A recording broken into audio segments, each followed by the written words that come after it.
Private garden of the Duchess of Devonshire. There we talked about her newly planted cool color borders that were full of a mixture of her favorite plants.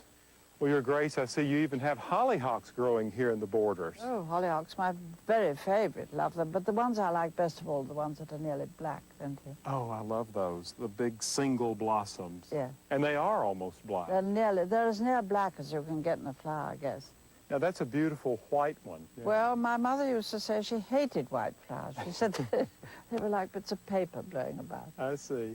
Well, it was, I guess it wasn't fashionable then to have white flowers in the garden. Well, she was a law unto herself. She didn't go for fashion. I see, right. She just would have Didn't not like have. them. But now this is what you were talking about, these pale blue grays. Yes, these wonderful color. This is sea holly, and the nice gray foliage, and then that sort of metallic blue is fantastic. Even the stalk is metallic, isn't it? It is. Look at that. Beautiful. Sensational. They're really beautiful. And you've mixed a lot of annuals in with the perennials. Well, that's very nice. That's what you could call a stopgap. This is new, you see, so the perennials haven't got very big. Sure. And the annuals are well, they're a stopgap. Well, it's a trick I used in my garden as well. Until the perennials matured and the roses, I filled in with lots of annuals. And then do the chickens get in? The bantams, they do. They run through the flowers and don't seem to bother things. They don't scratch it? Not really. I think the larger hens would, but bantams don't, so I allow them to run in the garden. I'd love to see your bantams.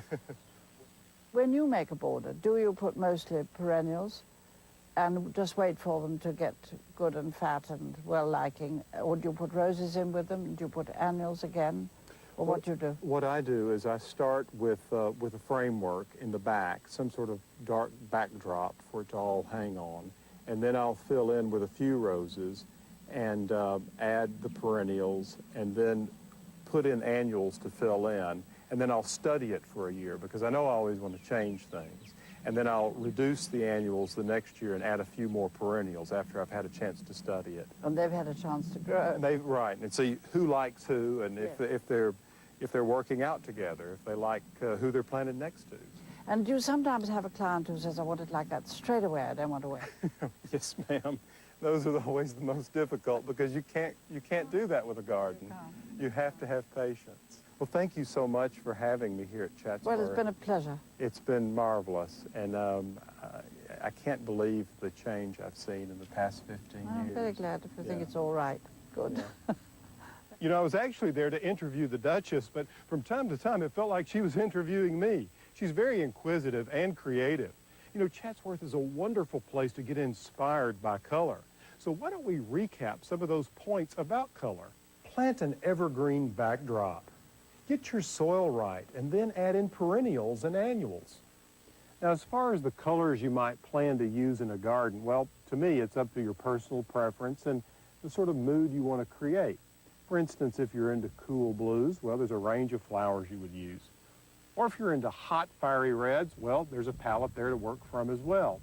In these beds, since it's the first year, I just thought I'd have some fun and put in lots of different kinds of plugs and seed and just see what happens. It's going to be a kaleidoscope of color. Of course, the color of your house plays an important role in the colors you choose. After all, it's the largest object in your landscape. You can't ignore it. Now, speaking of the color of the house, I've mentioned to you a project that's much smaller in scale, but we're applying those principles of design. Here, we're wrestling with the color of the house and the garden walls. Come on, let me show you what I mean.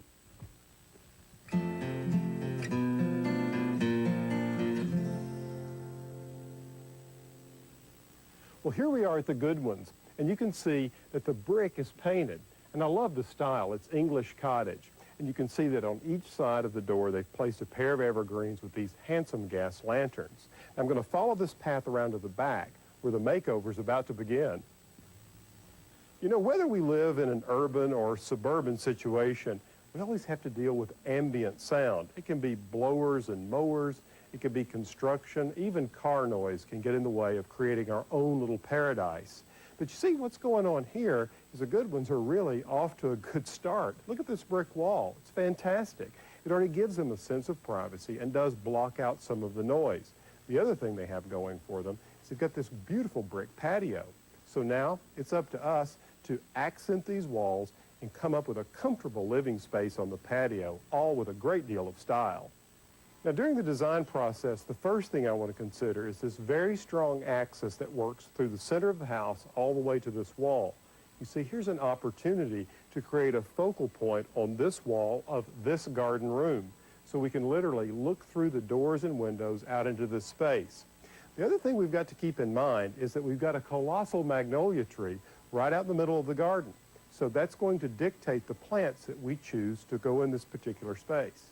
Of course, the great thing about this tree is it offers some shade in the hot afternoon from the western sun. Now let's take a look at this wall. I think it's a real opportunity to paint a little garden vignette. I'm thinking it'd be nice to have some vertical elements on each side to frame the view and to integrate in some way a water feature so that the sound of the water would somehow mask the neighborhood sounds. The other thing that I think would be nice here is to maybe in the corner put in a flowering tree. And the patio, well, as I mentioned before, it's right for creating a beautiful setting, something as comfortable as the inside of the house.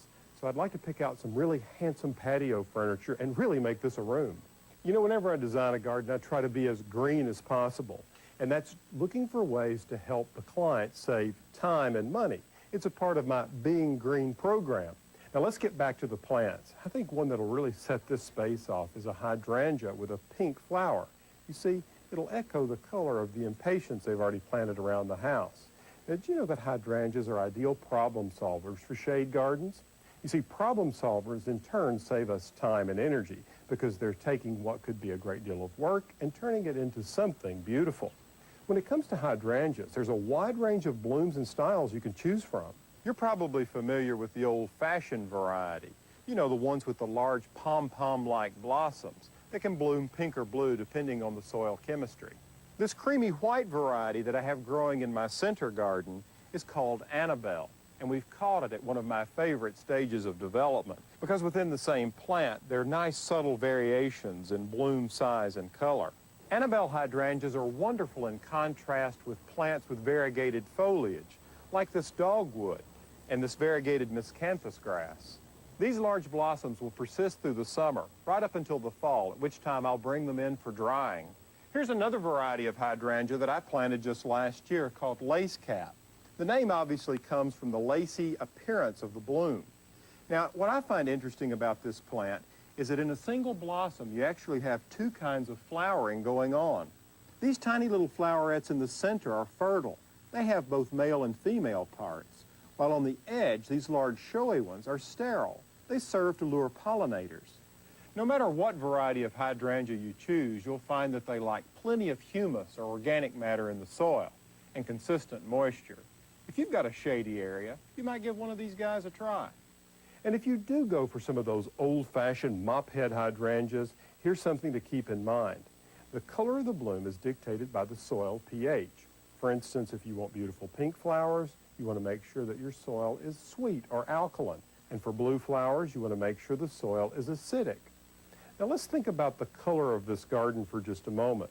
We have a greenish taupe painted brick, and we have lots of red brick in this back area. So I think a pink hydrangea would be beautiful, or even a white one.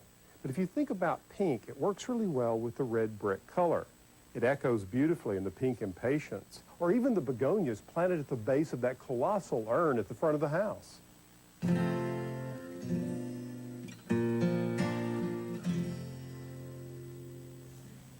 Beautiful containers are part of any gorgeous outdoor setting, and we'll certainly have plenty of them here on the Goodwin's patio. I want to give you a couple of tips on how to arrange and plant containers.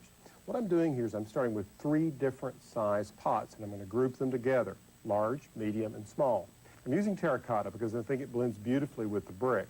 And with this particular design, you can see that we have a copper band around it, which is echoed in the glazed pot here in front of me. Now, the other thing I'm doing is I'm using all foliage plants. You can get really beautiful color and visual interest from just foliage. You don't have to have blooms. So I'm using an autumn fern here, a gorgeous plectranthus here, and in this large pot, I'm going to plant a coleus. Now, this variety is called Kingswood Torch. Now, I know these plants look small. You're thinking, how is that going to look great? But you just wait. In just a few weeks, these plants will fill this entire container. Now, back to what I said earlier. What I'm doing is I'm filling each one of these containers with one variety of a foliage plant. Now let's get down to some planting techniques. Starting with a good potting soil, all right? And then I'm going to add a water-retentive polymer just to make sure that the moisture stays consistent in the soil. On top of that, I'm using a slow-release fertilizer which will feed these plants for up to 4 to 5 months. And then I just water them in. You just wait, it'll be colossal. So what do you think? These foliage plants will be a nice addition to the makeover and will go a long way in finishing the look of a seamless outdoor living space. So now, we've taken a flat back lawn and turned it into a full-bodied outdoor living space. The combination of old-fashioned hydrangeas, boxwoods, hostas, and the dogwood tree brought a touch of nature to an otherwise stark red brick wall. A stepping stone path plus potted autumn fern, plectranthus, and this big lush red coleus, just look at how it's grown, connects the garden with the patio. Now each area of the lawn connects with another, giving you the feeling of a whole complete garden room. To finish, we've added 2 lollipop waxleaf ligustrums and a stone fountain to help draw the eye from inside the house outside to your new living space. I think the completed garden looks fantastic, don't you? Okay, now let's step into the design studio for a different kind of makeover, a virtual makeover.